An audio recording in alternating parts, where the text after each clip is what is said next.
I'd like to introduce a representative from Teach for America, which is an organization that has done and is doing a lot of good, promoting goodness in the world, and I'd like to, in 1504 we've been supporting them for the last few years, and we'd like to continue to do that, so please. Hello, can you hear me? Thank you so much for this. I will take not 90 seconds. My name is Josh Bieber. Wow, hey now. All right, I feel positive. I was a Teach for America core member, and I now work for TFA. I do new site development. So when I was a senior, I had marginally considered this as an option, and had it not been for a very pushy phone call from the very pushy TFA recruiter on the deadline day, I would not have applied. But I hesitantly took 2 hours, filled out the essays, and now owe that phone call for the best 2 years of my life, and truly the happiest. So if I have 60 seconds, there are just two things I would want people to know about TFA. I think you know what we are. One is that this country does not serve all kids in our schools fairly. So low-income kids, before they even leave elementary school, are years behind where they should be, and nearly not even half of them graduate high school, which is a terrible injustice, a complete injustice. Two, you can actually make a difference. So I was as skeptical as they come about TFA and my ability and all the rest, but I know this to be true.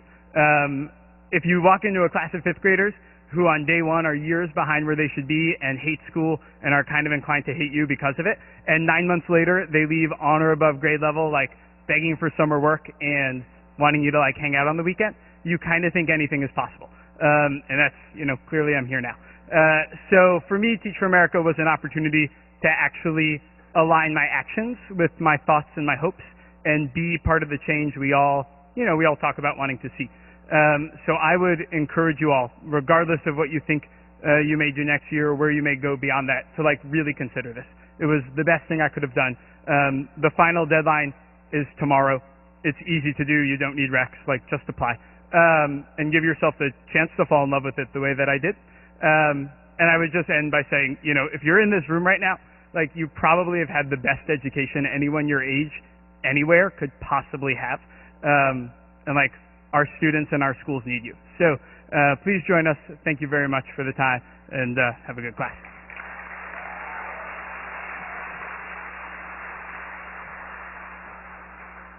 Hi, everyone. Quickly, if there are any extension students or undergraduate students who are not able to make section this week, we have an open section tonight at 7:30.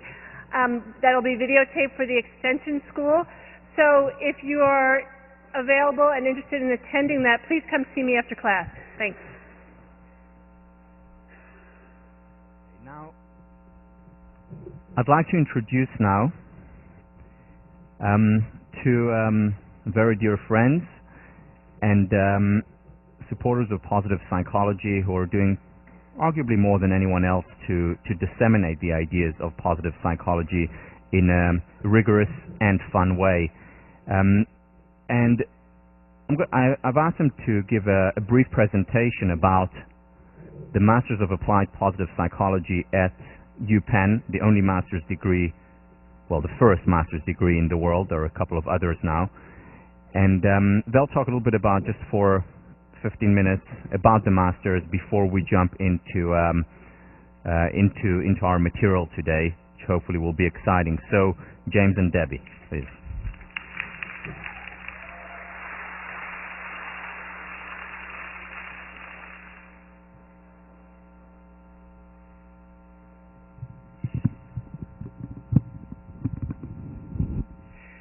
Thank you very much, Tal. It's great to be here with you guys, and what a delight to be able to spend a few minutes with you in such a very special class where you're combining the science of positive psychology with its practice. And of course, as you very quickly figured out, Tal is such a master teacher, somebody who's able to take complex ideas and make them simple without making them simplistic, and also making inspiring and making the presentation motivating so that we want to go out and apply the ideas that we're studying. I'm curious, how many of you here are interested in applying the science of positive psychology in your own personal lives? It's part of why you're here. Can I see your hands? Okay, great. How many of you are here because you're also potentially interested in applying the science of positive psychology in your future career decisions, like in your job and eventually? Okay, great, excellent. I hope you do just that. And for those of you who are interested in taking positive psychology, the study of positive psychology, deeper in a graduate level program for your own knowledge, but then also to be able to take what you're learning into your profession, we're delighted to be able to tell you a little bit about the Master of Applied Positive Psychology program at the University of Pennsylvania, and to talk a little bit about taking positive psychology from the classroom to the world. Now, as you know, positive psychology is just about 10 years old. It was started in 1998 when Marty Seligman was the president of the American Psychological Association, and positive psychology was one of his presidential initiatives. About 4 years ago, Marty Seligman started the Positive Psychology Center at the University of Pennsylvania. And the mission of the Positive Psychology Center is to promote research, training, education, and the dissemination of positive psychology. So in January of 2005, I joined the Positive Psychology Center as the Director of Education and Senior Scholar. The next month, in February of 2005, Debbie Swick came on board as the Associate Director of Education. Our task was to create a master's program and to have it up and running by the fall. So again, I got there in January, Debbie came in February, we got our brochure out and printed and published in March. Our application deadline was in April. Kind of optimistic, I suppose, and we didn't know if anybody would show up. We didn't know if anybody would be interested. But we needn't have worried. We got over 100 applications, and we accepted 36 students into our program for that fall. And things have just really been going well and hopping ever since. This is our current class on their first day of class in the fall of 2007. We have 41 students in our class this year. So I'd just like to tell you a little bit more about the students. Actually, 3 of our graduates or current students are teaching fellows in this class, so that's exciting. Debbie Cohen and Elizabeth Johnston, where are you? If you guys would stand up. And Elizabeth Peterson. Great. So we have, and if you look on the upper left corner, Gabriel de Corral was a student here in this class 2 years ago when we came and presented on the program, and he is currently a student in the MAP program. So there's a lot of synergy going back and forth between this class and our master's program. Our students range in age from 22 to 62. They come from all across the United States, from Vermont to Florida to California. They come from around the world. We've had students from the UK, from Norway, Switzerland, India, Malaysia, Japan, Hong Kong, South Korea, and New Zealand. About 25 to 30% of our students are younger students who are just out of college and are looking to immerse themselves in positive psychology before going on into their professional training. The rest of our students are professionals who come from a wide variety of professions. In our first class, we had the former chief social work inspector for the entire country of Scotland was in the class. That was very interesting. We've had a kidney transplant surgeon, a former vice president of J.P. Morgan. We've had attorneys, directors of development for nonprofits. The executive director of a school, Carlbrook Academy, is in our class this year. Human resources directors, consultants, executive coaches, even a professional musician and a professional comedian. So it's quite a cross-cut of students in the class. Just in a couple of minutes, I want to give you a little bit more of a sense of what the educational design is and just a brief overview of the coursework. So this MAP program is a one calendar year of full-time study. Students begin in September and they end in August. The educational design is a hybrid model. So once a month, students are on site at Penn for intensive on-site classes. And then in the intervening periods, there are distance learning modules that the students complete. This is a professional master's degree. And it focuses on the theory and application of positive psychology in various professional domains. So at this point, there's not a separate licensing or credentialing in positive psychology itself. Students come from education, business, law, medicine, etc., bringing their own credentials with them. So this design of having students on campus once a month for intensive classes allows students to continue working full-time. Now, I just said that the program was full-time, and you may be wondering, well, how can students work full-time and study full-time?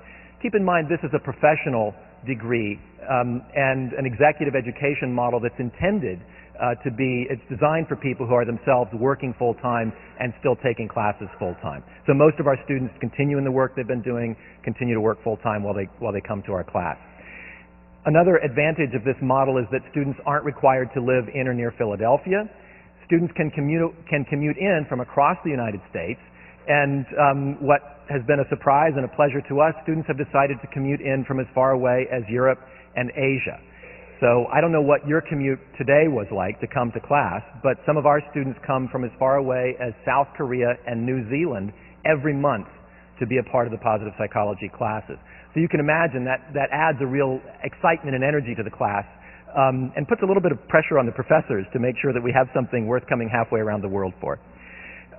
This enhances the educational experience, obviously, by increasing student diversity. We have students who are living abroad and coming in for the classes. And also we're able to tap into the expertise of professors, not just at the University of Pennsylvania, but also at other schools as well, so that we can bring in the very top leading researchers and practitioners of positive psychology. A brief overview of the schedule of on-site classes. In the fall of 2008, you can see there that there are 5 different intensive on-site weekends in the spring as well, with distance learning in the intervening times. So just very briefly, the courses, each student takes 4 courses in the fall, 4 courses in the spring, and ends with a capstone course. In the fall, the courses focus on the foundational theory of positive psychology. Marty Seligman teaches the Introduction to Positive Psychology course.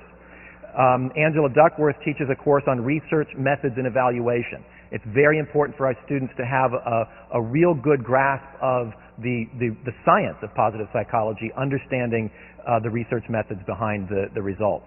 I teach a course on the foundations of positive interventions, and then our 4th course is Approaches to the Good Life, where we have different leading researchers come in and talk about their research. In the spring, our courses focus not so much on the theory, but now move to the application of positive psychology, since it is a Master of Applied Positive Psychology. I don't know if you've studied yet the Character, Strengths, and Virtues, the Values in Action classification spearheaded by Chris Peterson. If you haven't done that yet, I'm sure you shortly will. He himself comes in and teaches a course on the work that he has done. I teach a course on applied positive interventions, and we have a service learning component as a part of that class. Karen Rivich and Judy Zaltzberg-Levick teach a course on positive psychology and individuals. So this is how to use positive psychology relationally with other people, whether it's in a work environment or with friends or family. And then finally, I don't know if you're familiar with appreciative inquiry. Again, I expect if you're not, Tal will be introducing it to you during the course of the semester. David Cooperrider is the leader of this field of inquiry, which basically takes positive psychology approaches into organizations and seeks to foster change at the level not just of individuals, but at the level of the whole. The final course that students take then is the Capstone Project, which happens over the summer. And this is an independent project where students are able to integrate what they've learned in their classes and take it a step forward in the direction in which they want to go in their own professional application of this. So we've had students do research, quantitative research or qualitative research.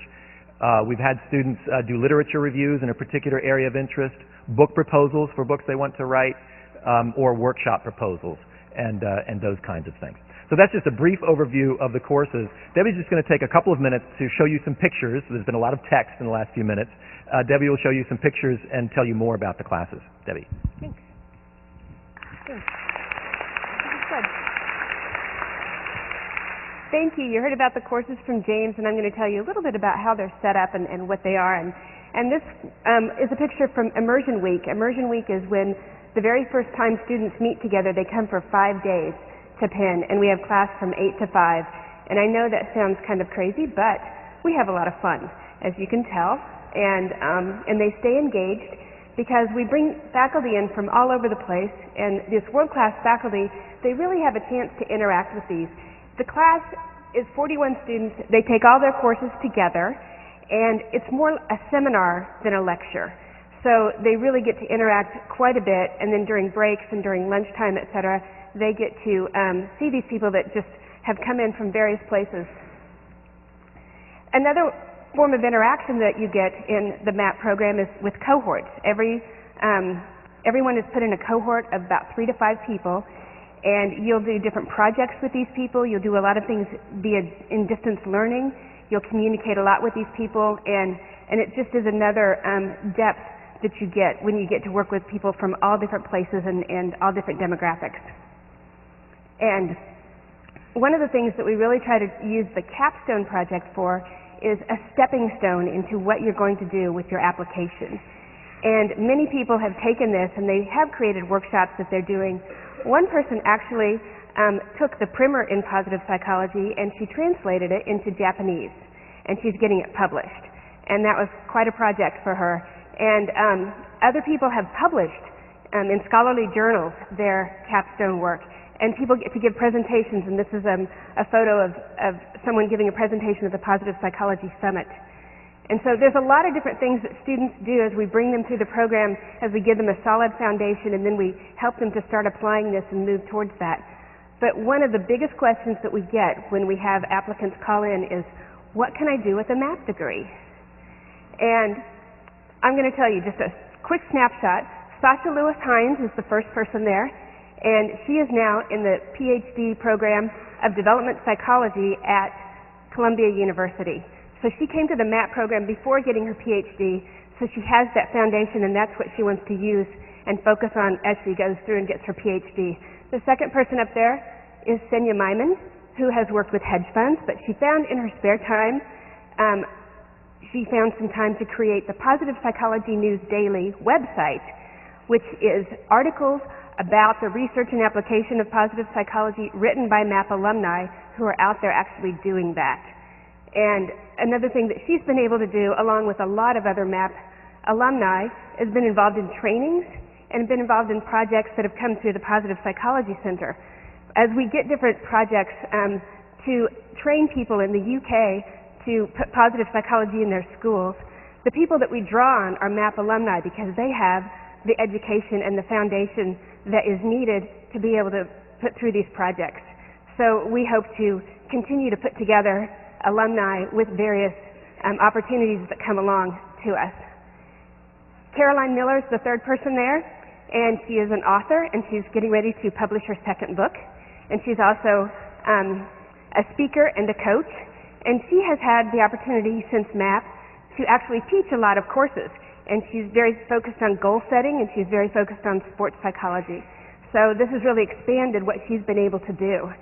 And not all of our students are Harvard graduates, but these 3 actually happen to be the Harvard graduates.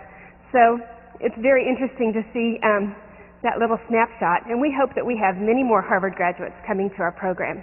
So, James, you want to finish up here? Thank you very much, Debbie. So our presentation is entitled From the Classroom to the World, and certainly the MAP program is one way of taking positive psychology from the classroom to the world. Just wanted to mention very briefly another opportunity. We have just started the International Positive Psychology Association. And this is it's going to be a major international organization to help facilitate communication and collaboration among researchers and practitioners of positive psychology.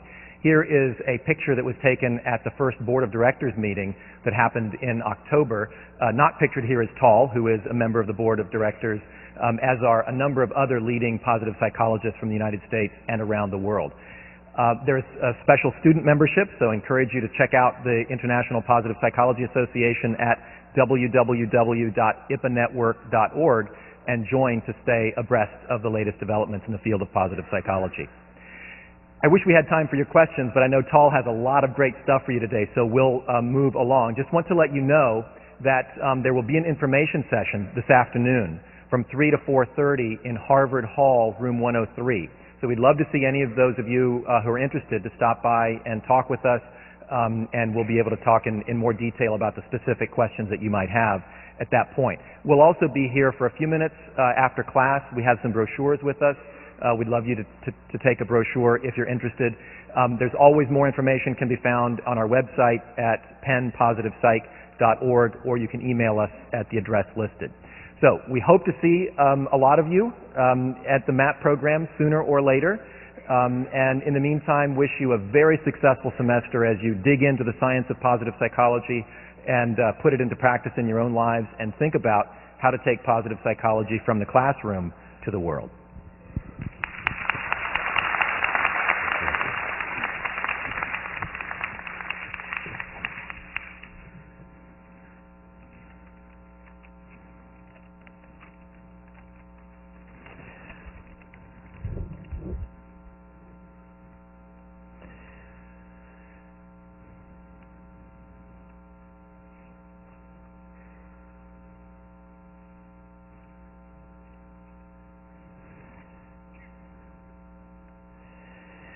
Okay.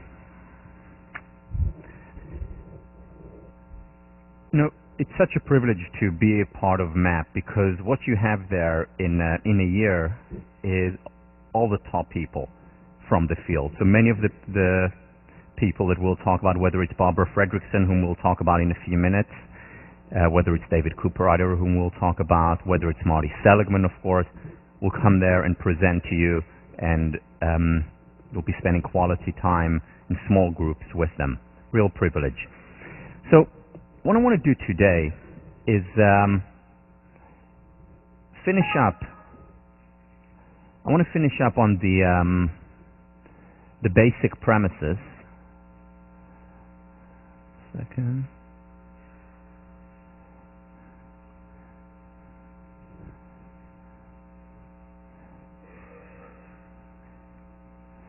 On the final premise. No, we're not going to watch that again. No.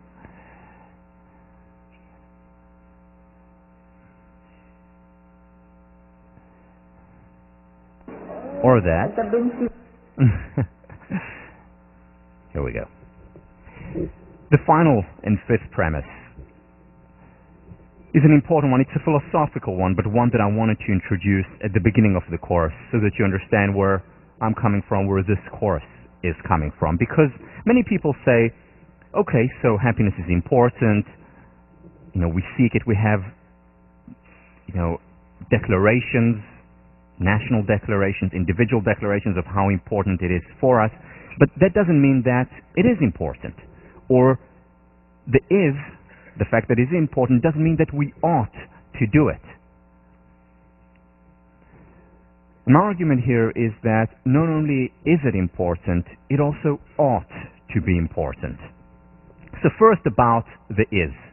Happiness, whether we like it or not, whether it's consciously, subconsciously, whether it's explicit or implicit, for most people, not all, but for most people, it is the highest end. And again, we have constitutions safeguarding our pursuit of happiness. We spend a lot of effort, a lot of time thinking about it, for ourselves as well as for others. Aristotle, over 2,000 years ago, happiness is the meaning and purpose of life, the whole aim and end of human existence. William James, in 1890, or in The Varieties of Religious Experiences, writes, if we were to ask the question, what is human life's chief concern, one of the answers we should receive would be, it is happiness. How to gain, how to keep, how to recover happiness is in fact for most men at all times, the secret motive of all they do and of all they are willing to endure. Now you may have heard of William James. He's named after a building here. And he talked about this over 100 years ago, Aristotle over 2,000 years ago, and it's not just peculiar to the West. The Dalai Lama, whether one believes in religion or not, whether one believes in this religion or that religion, the very purpose of our life is happiness. The very motion of our life is towards happiness. So it is important for people, again, whether it's conscious, subconscious, explicit, or implicit. The question, though, is the fact that it is important, should it be important? What about the moral dimension of happiness? And there are so many other things happening, so many important things to do in the world. Why should we have happiness as our highest end, as our chief concern, as that which determines the motion of our life? In other words, what's good about well-being? What's good about positive emotions? And there's a lot of research to answer this question. But before the research, it feels good to feel good. Think about it. Internalize it. You know, this is Aristotle's law of identity. A is A. It feels good to feel good. And that in and of itself is justification. Why not feel good if we can feel good? So the burden of proof for why happiness is not important may be on the people who would argue otherwise, and we'll talk about that argument later. But the first key issue is that it's a good in and of itself, almost needs no justification. However, beyond just feeling good, happiness also contributes to our life, to our relationships. It contributes to other people. This is research done by Barbara Fredrickson, one of the faculty members who teaches at UPenn. You saw a picture of her up there. What Barbara Fredrickson says is that positive emotions have an evolutionary reason, that they have a purpose beyond just making us feel good. For example, they help us think beyond what we're thinking right now, broaden our thinking. They help us build relationships. They help us build capacities. Remember, one of the key concepts in this course is that positive emotions, positive psychology as a field as a whole, is about building capacities. And the two analogies that we used was strengthening our immune system or a stronger, quote-unquote, psychological engine that has the capacity to endure more, not just from the negative to the zero, but also from the zero to the positive. So this is Barbara Fredrickson, and let me quote extensively from her article, which I believe you're reading for this week. We should work to cultivate positive emotions in ourselves and in those around us, not just as end states in themselves, but also as a means to achieving psychological growth and improved psychological and physical health over time. I call this the broaden and build theory of positive emotions, because positive emotions appear to broaden people's momentary thought-action repertoires and build their enduring personal resources. Through experiences of positive emotions, people transform themselves, becoming more creative, knowledgeable, resilient, socially integrated, and healthy individuals. Numerous benefits to just experiencing positive emotions. It's a win-win. It feels good, and it's good for us, and it's good for society as a whole, as I'll argue momentarily. So what she's talking about here, for example, is that positive emotions help us overcome negative emotions. What happens when we experience negative emotions is that our consciousness, our thinking, narrows and constricts. We focus just on one thing. So for example, and that can be a good thing. You know, a lion comes to me and charges me. I don't want to start thinking about my map application. I don't want to start thinking about what my roommates say. I want to focus on the lion. So my consciousness narrows and constricts, and I'm in the fight or flight mode. Now that's a good thing when a lion charges me, but it's not a very good thing if my consciousness continues to narrow and constrict beyond the threat or beyond the hardship. And what we know is that very often we enter a downward spiral, a vicious cycle, when we go into this narrow and constrict mode. So for example, a random example, my girlfriend leaves me, all right, and I narrow and constrict in terms of my thinking, and all I'm thinking about is just that. And then what happens as a result, I experience sadness, because that's what I'm thinking about. And sadness, a painful emotion, not a positive emotion, leads to further narrow and constrict. And that can potentially, not always, but potentially can go on and on and on. And that's when it can become depression. That's when I have difficulty getting out of this downward vicious cycle. Positive emotions do the opposite. They broaden and build, broaden and build leads to positive emotions, and positive emotions then further broaden and build. So that's a virtuous cycle. And I look broadly, I look to other people, I look to other things. So what can I do now? Where can I go? Where can I spend my time? And very often what that does, a positive emotion can take us out of this downward spiral and create an upward spiral. A positive emotion can come in the form of watching a humorous film. It can come in the form of a few deep breaths, and we'll talk about deep breathing when we talk about mind-body. A positive emotion can come in the form of an interaction with a friend, a pleasant one. And it's the positive emotion that can take us out from this downward spiral to this upward spiral. And again, it doesn't always take a very long time. And the challenge is to combine it with the permission to be human, to experience the emotion, to go through the motion, and yet not to enter the downward spiral where, 6 months later, after a small incident, I'm still in that rut. And we'll talk about what is the right time and how do you find the right time and how do you find the balance between thinking about painful emotions and when does it slide to rumination, which is not always helpful. So it helps overcome negative emotions. Also, creativity, we think broadly. We're able to make more connections. See connections that we hadn't seen before, perhaps. There's a lot of talk about the depressive creator. If you want high levels of creativity, it's a must. You have to be depressed. Well, it turns out that's not the case. Very often manic depressives are highly creative, but that's usually during their manic phases. In the depressed phase, our thinking is narrow. We don't think outside the box, usually. Of course, there are many exceptions. But as a whole. In fact, there is research. For example, this was done with internists, doctors, who were giving a very difficult question connected to a liver problem that an individual patient had.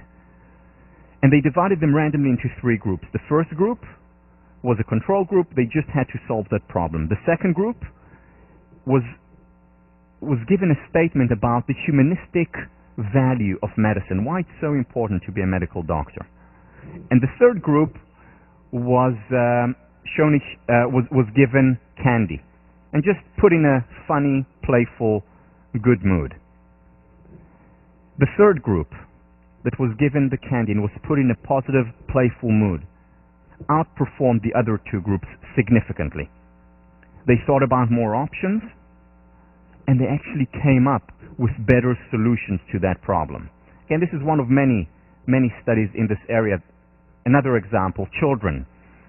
One group of children was the control group. The second group was told to think back to an experience that made them laugh or smile.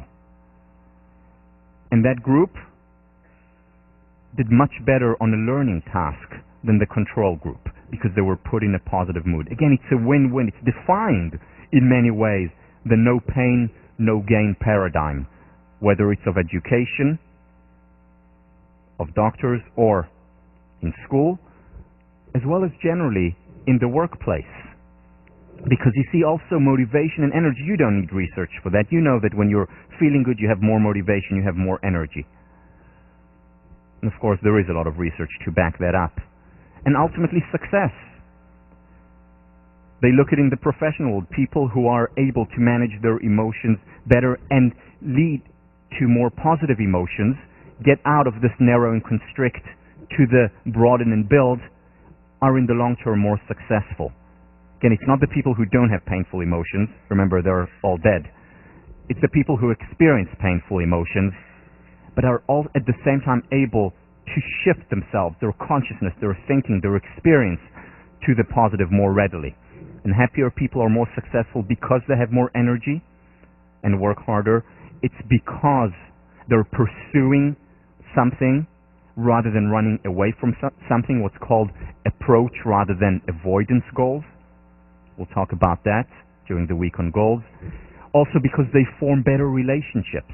They're more open and generous. and they're more creative. All these components ultimately lead to higher levels of success.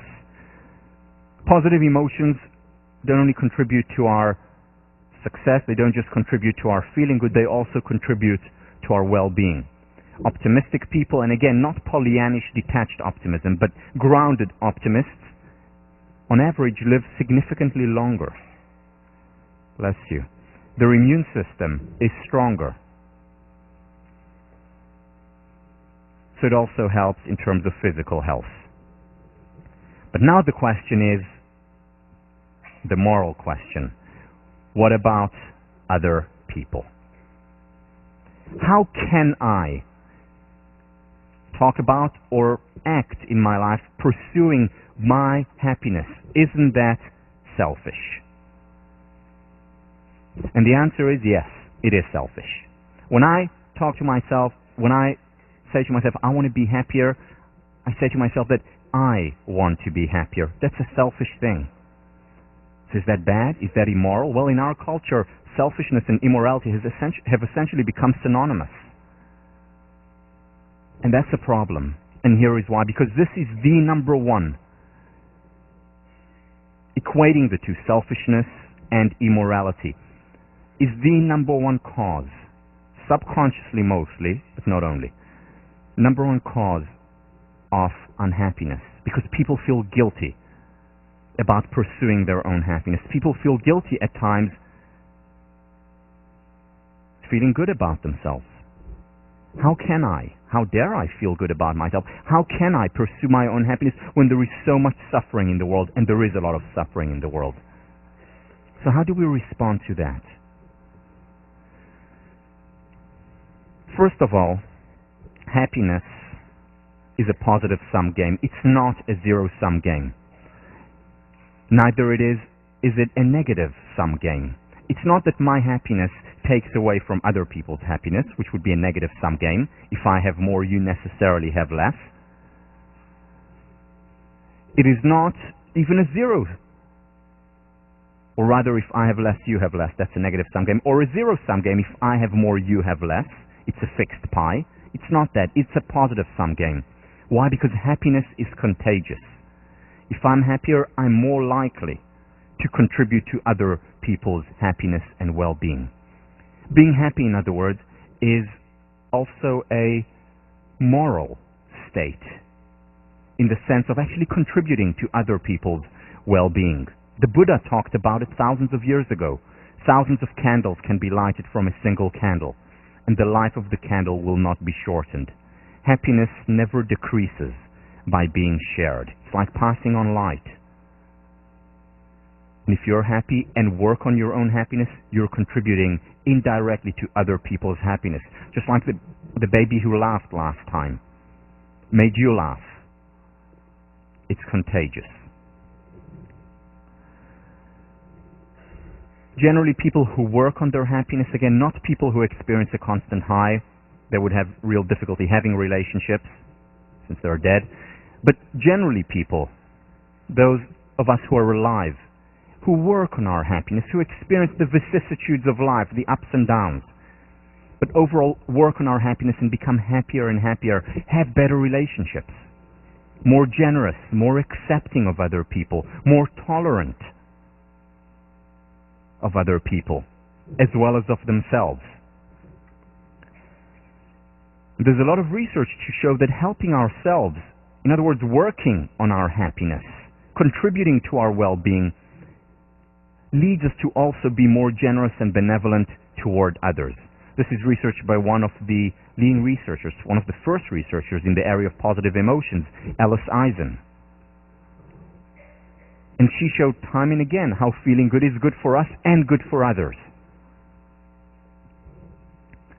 And it works the other way as well. This is the wonderful thing about happiness. It works the other way as well, because helping others also helps ourselves. Remember your task for this week, those of you who have already read it. It's to commit, above and beyond what you usually commit, 5 extra acts of kindness during one day. 5 extra acts of kindness. This is research done by Sonia Lyubomirsky. I mentioned her book on the first class, The How of Happiness.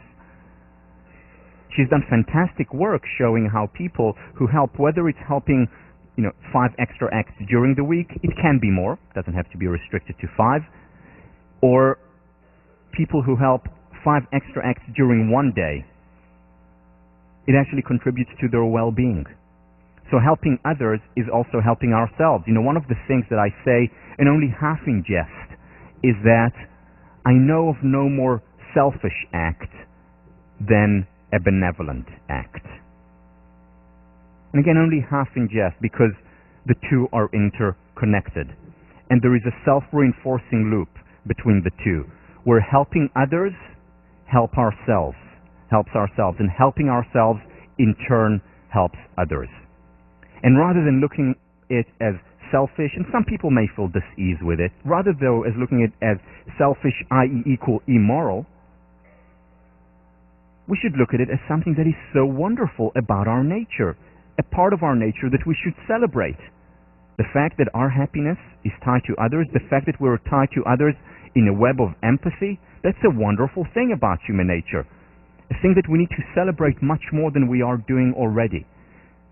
Because remember, if we don't celebrate it, if we don't appreciate that part of our nature will depreciate. To appreciate has 2 meanings, as we talked about. 1 is to say thank you for something, and 2 is to grow. If we appreciate the good in our nature, in our inclinations, if we appreciate that part of our nature, it will appreciate and we will have more of it.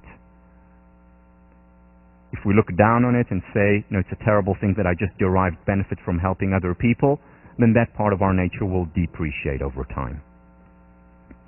For your readings, you're reading one of the meditations in my book where I talk about it a little bit more in length and also give it the philosophical foundation, because in many ways this goes against Kantian thinking that has been so dominant in our 20th and 21st century thinking about morality. It feels good to feel good. It also contributes to others to feel good. I want to end this premise, this idea, by talking a little bit about a person for whom one of the chief purposes in life was to spread happiness. Mahatma Gandhi. There's a story about him. There was a woman, like many people, came to ask for advice from Gandhi, and she came from very far away, and she brought her son along. And she sat in front, she got the audience with Mahatma, and she sat in front of him, and she said to him, I came from afar because I have a problem with my son. My son eats way too much sugar. And I'd like you to tell him to stop it, because it's hurting his health, his teeth, and he will listen to you. He admires you. Gandhi looked at her and said, Madam, can you please come back in a month? She didn't know why, but she listened to him. After all, he was Gandhi. She left, went far away, came all the way back a month later, and once again got an audience with Gandhi. She sat in front of him, and she said, I was here a month ago, and she said, yes, I remember. And she said, could you please tell my son to stop eating so much sugar? So Gandhi looks at the child intensely and says, son, stop eating too much sugar. And that's it. The woman is obviously perplexed and musters up her courage and says, Mahatma, thank you very much. I'm sure he will stop eating too much sugar, but why couldn't you tell him this a month ago when I came all the way here? And he said, well, madam, because a month ago I was eating too much sugar.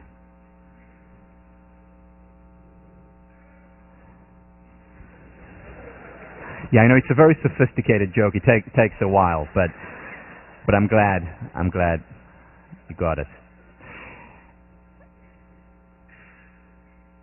one of the things that Gandhi said that he talked about, and this is from his wonderful autobiography, My Experiments with Truth, be the change you want to see in the world. Be the change you want to see in the world. This is how you bring about change. I want to do a quick exercise with you. This is a tough exercise, especially for guys, but please bear with me.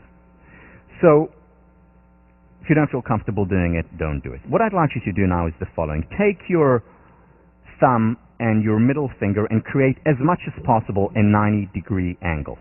May hurt a little bit, but try as much as possible to create a 90-degree angle. Okay, watch me just like this, okay? 90-degree angle. Now, take these two fingers, the middle finger and the thumb, and as much as possible from that 90-degree angle, create a circle. Again, this is more difficult for men than for women, less flexible. Create a circle so that it looks like, like a rabbit, if you would have on the show. Middle finger, exactly, middle finger and your thumb. All right, just watch me like this, as much as possible. It's not perfectly round, but as much as possible. Now, take that circle that you have just created. Can you see that circle? Take that circle and put it on your cheek. Your other cheek. Cheek. All right, this could also take a while, but most people, from what I see, put it on their chin. Now, I said it very clearly, cheek, but you see, here is the thing. People mostly do what you do rather than what you say. Oh. So, remember that, because I don't think there is anyone in this room who would tell me now, my goal in life, my objective is to make people miserable. I really want to do that. I want everyone to be miserable in the world. There's not one person here who would actually say that, I hope. So, most of us here, whatever we do in our lives, now and in the future, are idealists. We want to do good in the world. We want to spread happiness. But remember, people do what you do, not what you say. So you may want to spread happiness through your words, but ultimately the best way, the optimal way of spreading happiness is to work on your own happiness, because then you're leading by example. That applies to leadership. The most important thing about leadership is not what you say, it's what you do. The most important thing about parenting is not how much you tell your child honesty is important, but rather how honest you are. If you want to spread happiness, be the change you want to see in the world, by example.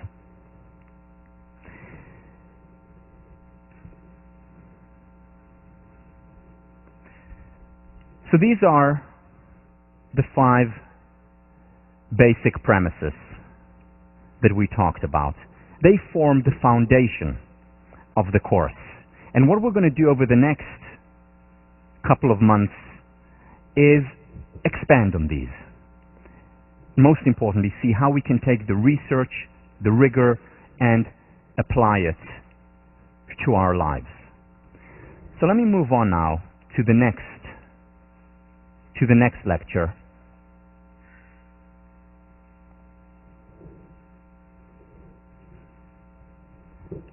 Which is beliefs as self-fulfilling prophecies. This, I must say, this topic ignited my imagination when I was a kid, when I thought about it, when I was an athlete. And that's when I understood the power of the mind. And that's what piqued my interest in psychology.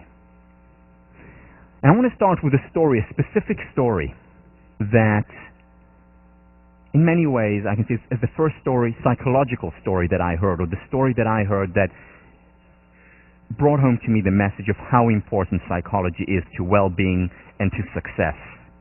And success as a 14-year-old squash player was the most important thing in my life. And the story is of Roger Bannister. Just so I get a show of hands, how many people have heard of Roger Bannister? Okay, a handful. So, those of you who have can hear it again. Roger Bannister was a runner.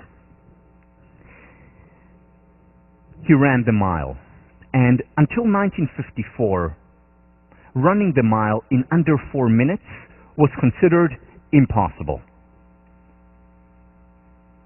In fact, doctors proved that 4 minutes for the mile was the limit of human ability. Physiologists ran tests proving scientifically that the limit of human ability was running the mile in 4 minutes. You could not go below that. And runners proved, the doctors and the scientists proved that they were right, and ran the mile in 4 minutes and 2 seconds, 4 minutes and 1 second, but no runner could run the mile in under 4 minutes, ever since the mile was actually timed, or they started to time runs. It was impossible. Doctors, scientists showed, runners, athletes, the top ones in the world, proved that the doctors were right. And then came along Roger Bannister. Roger Bannister said, it is possible to run the 4 minutes, and in fact, I'm going to do it. Now, when he said it, he was a medical doctor at Oxford University. He was a good runner, top runner, but nowhere near the 4 minute mark. His best time was 4 minutes and 12 seconds. And of course, no one took him seriously.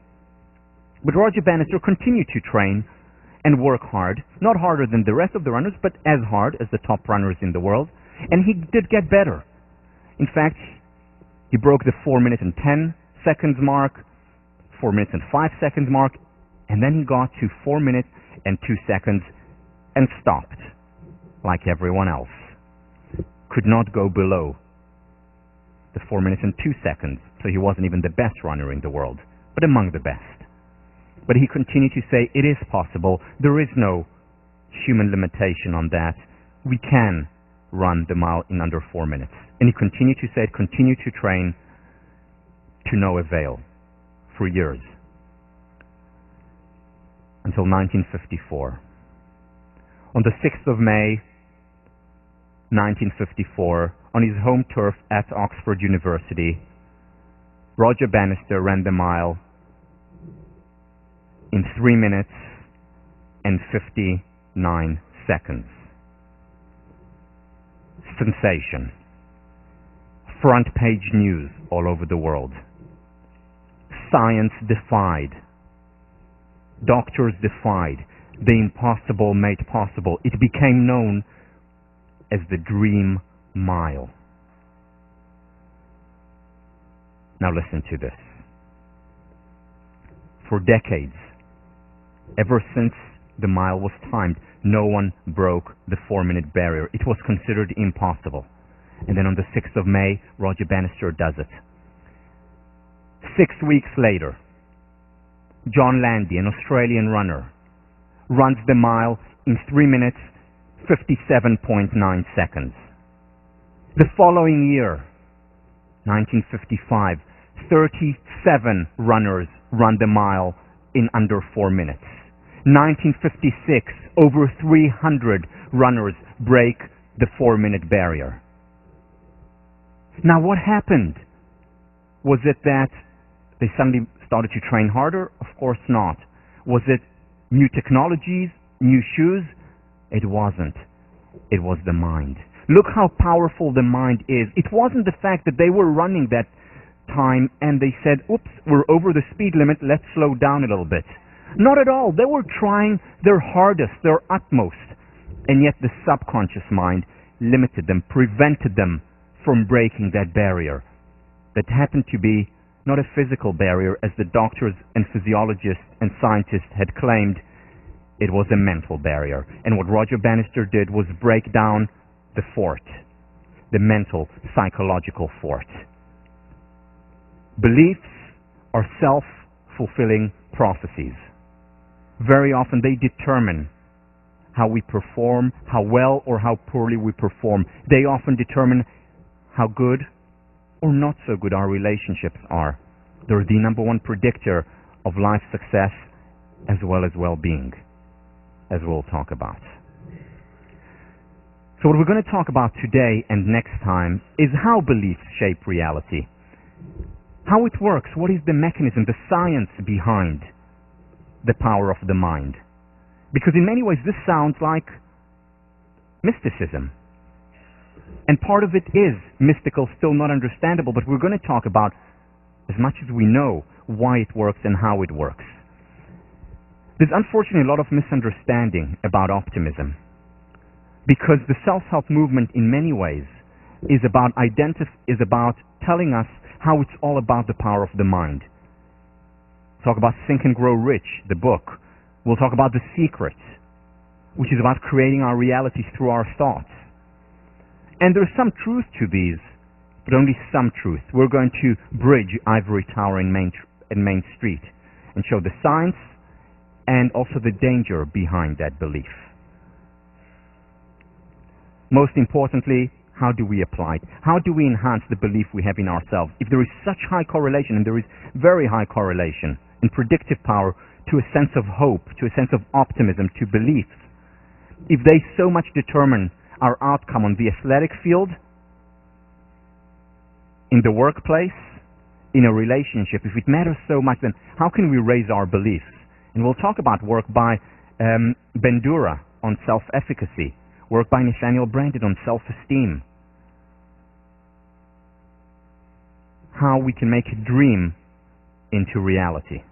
Whether it's a political dream, and we'll talk about Martin Luther King's dream and approach, and how he did and what he did, or a personal dream, where we'll talk about the work of Herbert Benson as well as Bandura. Once again, the Buddha. We are what we think. All that we are arises with our thoughts. With our thoughts, we make our world. Again, this was a claim that was made thousands of years ago, and what I want to do now is focus on the scientific foundation of this claim. And I'll start by talking about Pygmalion in the classroom. The source of the word Pygmalion is ancient Greece. Pygmalion was a sculptor. And what he did was, when he came of age, was looking for his ideal woman. He wanted to get married. So he went and looked around Athens, where he lived. He looked around the whole of Greece. He looked around the Greek Empire. He looked beyond the Greek Empire, looking for his ideal woman, a woman whom he could marry. And he couldn't find her, no matter where he looked. I mean, it's understandable. This was before 1879, which is when Radcliffe was founded, and long before Harvard became co-ed. So he couldn't find his ideal woman, and he went back to Athens, and that said to himself, well, instead of finding that ideal woman, I will create a sculpture, as he was a sculptor. I will create a sculpture in her image. And he created that sculpture, and when he looked at her, he was so overwhelmed with emotion and sadness that he couldn't find her, that he began to cry. And then Zeus, Athena, and especially Aphrodite, looking down on him, took mercy and brought the statue to life. And of course, they lived happily ever after. So this is the source of the word Pygmalion. Pygmalion was then taken by George Bernard Shaw, who created a play based on a similar idea, which was later made into a musical, My Fair Lady. And the idea here is how Higgins, doctor of linguistics, took a flower girl and molded her, in a sense, into being royalty. What, of course, happened throughout the story was that she molded him more and transformed him. Fascinating story, and a very important story at the time, because it challenged the whole class system, that people are born into a certain place and cannot and should not be moved. So a very important play at that time, as well as today, about Pygmalion and how people can be changed, can be transformed. In the 1960s, Robert Rosenthal, who was the head of our department for many years, he's now at UC Riverside, took this idea of Pygmalion and applied it in the classroom. Here is what he did. Rosenthal went into a group of random schools. And what he did there was went to the students, had them take a test, and then go to their teachers after and tell the teachers, your students just took a new test that was devised, a new academic test, which is called the Fast Spurters test. What that means is that we identified students who are going to take a big leap, intellectual leap forward in this coming year, a spurt forward in this coming year. In other words, what he was saying, it identifies the students with the highest potential. And what he found then was when he told these students, the teachers, or what he told these teachers was that, this is just an FYI. You cannot tell the students this. We don't want any discrimination in your school. But just so you know, these are your fast spurters. It's a new test, newly devised.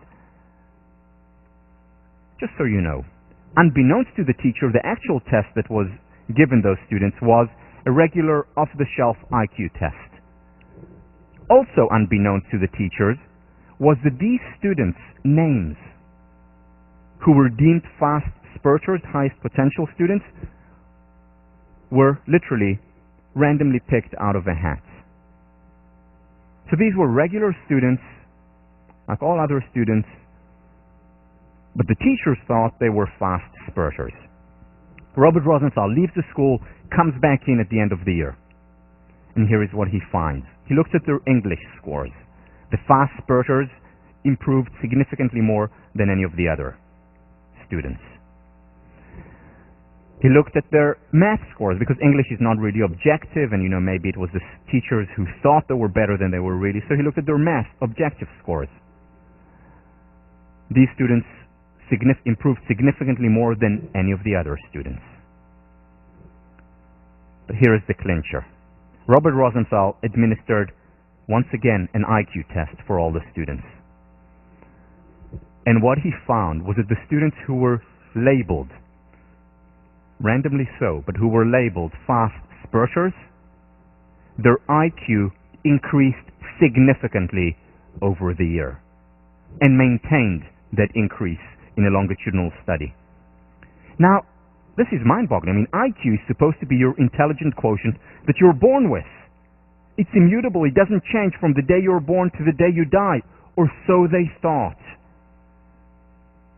It changed significantly just based on the belief that the teacher had in her or his students. Beliefs as self-fulfilling prophecies. What happened in this study? Was it that the teachers were fooled and suddenly were made to see an illusion? They saw an illusion? No. It was that they were eluded before. There was an illusion before, and the illusion was that they didn't see what was right in front of their very eyes, which is the potential inherent in every single student. And then Robert Rosenthal comes and fools them in a sense, but fools them into seeing what has been there all along. Before Rosenthal came, they didn't see the children on the bus, so to speak. After that, they suddenly, in some children, saw that potential that was there all along. And they appreciated that potential, and that potential appreciated. They watered it, they shed light on it, and the seed germinated and grew. This is exactly what Marva Collins does day in and day out in school. She sees the potential that is there. She's not inventing something. She's not detached from reality. It's rather that people who don't see the potential in other people, as well as in themselves, as we'll discuss, they're not seeing the full reality. They're only seeing part of it. They're completely missing the children on the bus. And we know how easy it is to miss parts of reality, even though they're right in front of our very eyes. All it often takes is a question that takes us on a quest, and we miss what we have seen before. Whether it was research with at-risk population, whether it was the geometrical shapes, whether it's asking only negative questions about our relationship or about ourselves, or whether it's not seeing the potential that exists in just about all kids. If only we see it. And if we see it, appreciate it, we water it, we shed light on it, and it appreciates, it grows. So what Rosenthal did was simply shift their attention to something that was there all along. Same in the workplace, replicated hundreds and thousands of times, the Pygmalion effect. It was replicated in the workplace where leaders were told, or managers were told, these are your top, highest potential employees. And these employees, again randomly picked, actually became the highest potential employees. And they succeeded much more. Retention went up for them, performance went up, they were more likely to advance in the organization and stay in the organization, just as a result of expectation. This also works the other way. Jamieson, back in 1987, did this fascinating study where what she said was, let's see if it works the other way. So she went to 2 classes that were taught by the same teacher, and before the class started, told just one of the classes that this teacher was ranked extremely highly by other students before, that they, as professional psychologists, rated that teacher as extremely high, and then they left them. What happened by the end of the year? First of all, the teacher was rated higher by the intervention group than by the control group, but also the students put in actually more time into the class, and they outperformed the control group because they were made to believe that the teacher was better than supposedly he or she were. In other words, they saw the potential in the teacher. They performed, not even the teacher did perform better, but the students actually performed better when they had higher expectations, when they believed in their teachers. So if you want to do well in 1504, you know what you need to do, right? It works. Beliefs, a self-fulfilling prophecy. We create our reality. Goethe, treat a man as he is and he will remain as he is. Treat a man as he can and should be, and he shall become as he can and should be. I want to move on now to a related topic, one that is very important for psychologists, but also for you to apply in your life. And that is the importance of the situation we create or that is created for us. In many ways, psychology, social psychology for sure, was spawned by a series of research that was done on the power of the situation, but it was mostly the negative power of the situation. So those of you who have taken Psych 1, those of you who haven't, may have heard of the Asch conformity experiments, where people conformed to the idea of the group. Or many of you probably heard of Milgram's obedience to authority experiment. If you haven't heard about it, I'm not going to go into depth here. Read about it. Just Google it. Some of the most important and fascinating studies in the field of psychology, where a person off the street was told by an experimenter to shock another person, even to the point where the other person is screaming to stop. And because the experimenter was saying the experiment must go on, and very often had a white cloak, like a doctor's or an experimenter's cloak around them, because they said the experiment must go on, very often most people, Americans, went on and shocked that person, even to the point of the other person whimpering and begging to be let out, simply because of the word, the experiment must go on. The power of the situation, obedience to authority. This was done in order to show how something like the Holocaust could only happen in Germany, how people there are more likely to be obedient to authority. And what they found globally, worldwide, people have the tendency to be obedient to authority, whether it was in the United States or in Germany. Around the world, same replicated. The power of the situation. Philip Zimbardo's prison experiment. This was done at Stanford, where what they did was taking, again, read about it if you haven't, I'm not going to go into depth here, where they took people off the street and have them play the role of either the prison warden, the guard, or the prisoner. And the experiment was supposed to go on for 2 weeks to show what entering a role does. And what they found was that after a week, the experiment had to be stopped because the wardens, people off the street, randomly divided, were becoming so oppressive. They humiliated the prisoners who got into their position of being humiliated, just like prisoners often feel. This explains Abu Ghraib, current phenomenon, what happened in the Iraqi prisons, of how people off the street entered the role. They entered the role so much that Zimbardo had to stop the experiment after 1 week.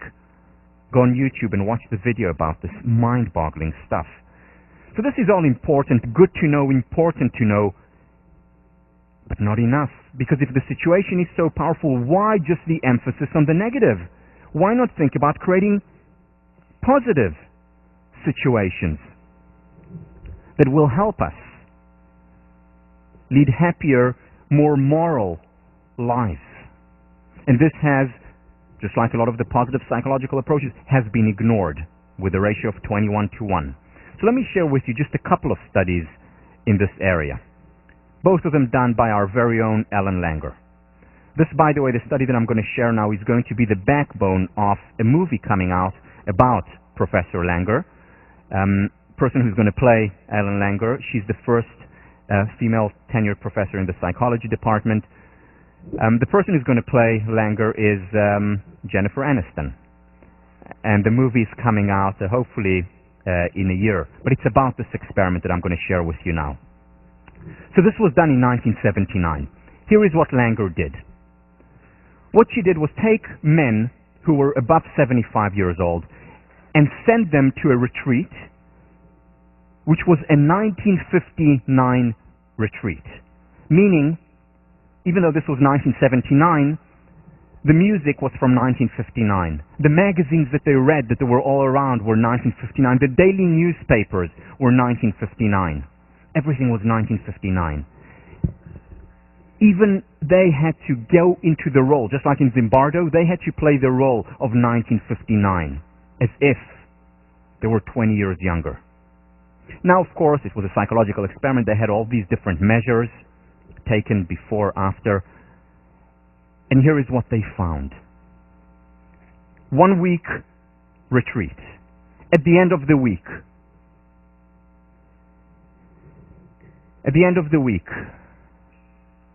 both mental and biological age decreased.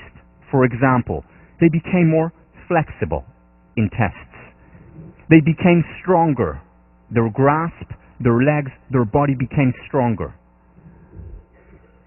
Their memory improved significantly. So their intelligence level, as taken by tests before and after compared to a control group, improved significantly after a single week. She measured the distance between the bones in the fingers, because when we get older, the space becomes smaller, they become tighter. The length after a week increased in their fingers. They became happier. They became more self-sufficient, less dependent on other people, as rated by themselves and as rated by their family members. They became healthier. Their eyesight and hearing improved significantly in as little as a week, just because they entered a powerful, positive situation, which goes against a lot of the stereotypes and the prejudices that they encounter in the outside world.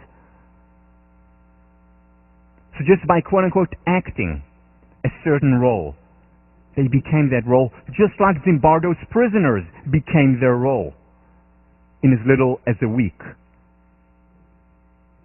Another study that she did, and this is reported in her book Mindfulness, which I highly recommend.